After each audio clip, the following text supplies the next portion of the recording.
Hi, I'm Izzy. In today's video we're looking at sleeve fit, and this is our final episode, all to do with how to adjust the fit of your sleeve.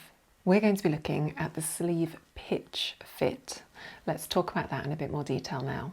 If the sleeve pitch is incorrect, basically what this means is that our balance points that we've marked, our little notches at the front and also at the back, are in the wrong place. So the fit of it is probably fine. There's not too much volume in the fabric, but the volume is sort of in the wrong place. Now how this ends up looking on your sleeve is that either to the left or to the right, to the front or the back of the sleeve head, you've probably got a bit of excess of fabric and a little bit of pull on one side and excess in the other.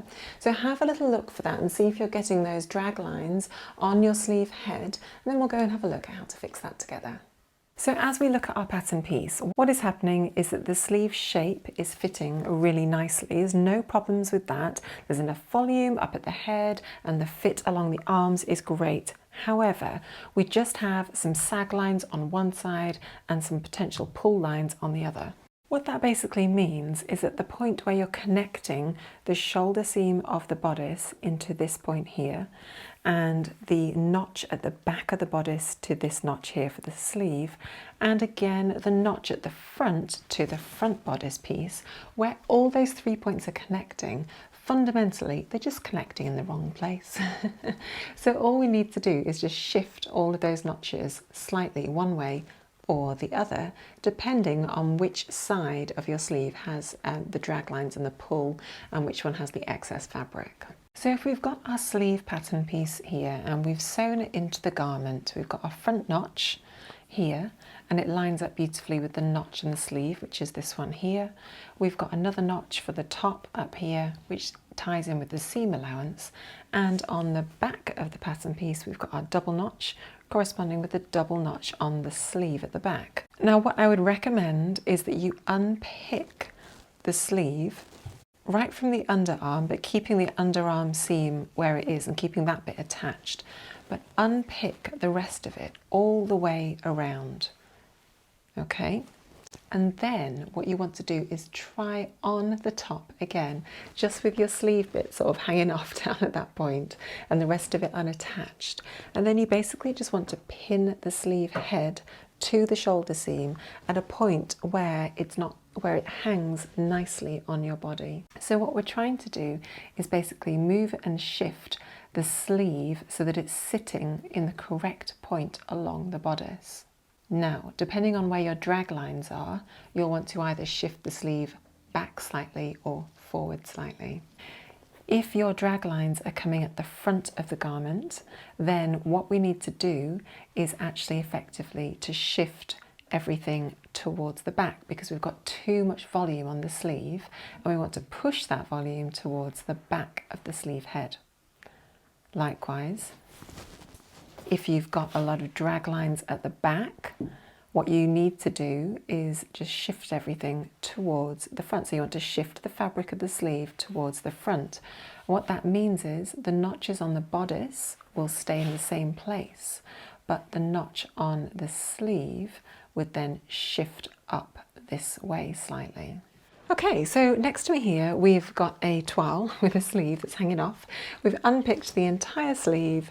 We just left a pivot at the bottom where the sleeve seam is lining up beautifully with the seam of the side of the bodice. It's inside out so that you can clearly see what I'm talking about and where the notches are and where the markings are. Obviously, if you're trying this on and fitting it to yourself, you're going to want to try it on the right way around. Okay, so fundamentally what we had previously was that this notch up here lined up with the seam of the shoulder at this point. However, let's say for the purpose of this demo that we've got an excess of fabric at the front. Okay, so the drag lines are at the front. So what that means is we've got too much fabric here and we basically just want to shift the whole of the sleeve towards the back, just like that. So fundamentally then, our notch that we've got on our sleeve is no longer aligned with the shoulder seam at that point. So we need to draw in a new notch line on our toile of our sleeve.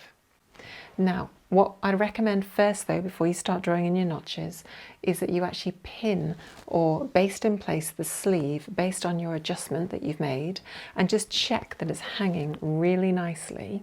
And then use a pen or chalk to mark where the new notches need to be. Okay, so there'll be a new notch here, and then as you've sewn the sleeve head into the arm side of the bodice, you'll also notice that this one down here has also moved, and it will have shifted up slightly, and this one over here at the back will have shifted down slightly. So mark on those changes to your sleeve, sew it up again and baste it in place, and just check that there's no excess drag and that you've resolved that issue before you come back and transfer those changes onto the sleeve block. For the purpose of this video, we're going to assume your excess volume was at the back of the sleeve head. So that's where the excess volume was, and that's the bit that we're trying to remove. So effectively we're trying to move the sleeve head so that it is sitting with a bit more fabric at the front. Brilliant, lovely. Okay, so we've got the front of our calico here, and our red lines were our original notch locations, which are, that one there. And when I've sewn my sleeve head back onto my bodice and aligned it all so it's hanging really nicely, the notch on the sleeve has moved to the green line location. Grab your tape measure and just measure the distance between your original notch and your new notch. For me, I'm just going to use the example of a 1 centimetre change.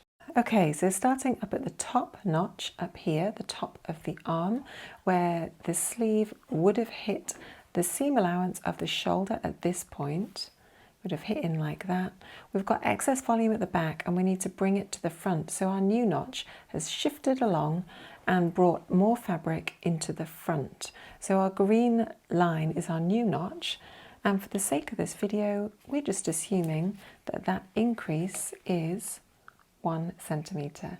Yours may well be different, but we're going to use 1 centimetre in this video. So if the notch has moved back towards the back by 1 centimetre, you just need to mark that change on your sleeve head. So grab your tape measure and just mark a new notch towards the back of the pattern piece, because that is the offset, it's offset towards the back. Likewise, at the front, at this location, our original notch lined up at that point, which is this one.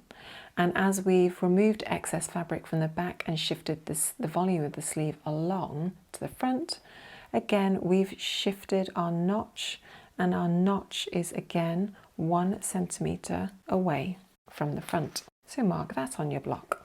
And it will be no surprise that we've got a nice little pattern here. So on the back of our pattern piece, we did have a double notch lining up at that point, and again we're removing volume from the top, so again it's just shifted that way.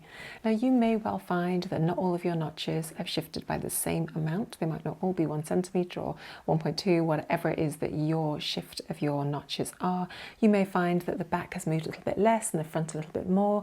That's completely normal, so don't worry if that's the case. We just assumed have moved together by 1 centimetre.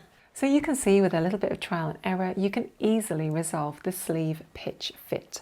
So that's if the fabric is draping one way or the other, you just need to look at the notches on the sleeve head. This one does take a little bit more time because obviously you've got to unpick your sleeve and then practice hanging it correctly so that it kind of sits really nicely. You may well want a friend to help you out with this process. It's quite hard to sort of pin your sleeves in by yourself. So thank you for joining me today. I've been Izzy at Minerva. As ever, do leave your comments below the video. We love to hear from you here at Minerva. And I'll see you next week as we start a series looking at how to create all sorts of different types of sleeves. This is going to be fantastic and I can't wait to start this series. So I'll see you next week.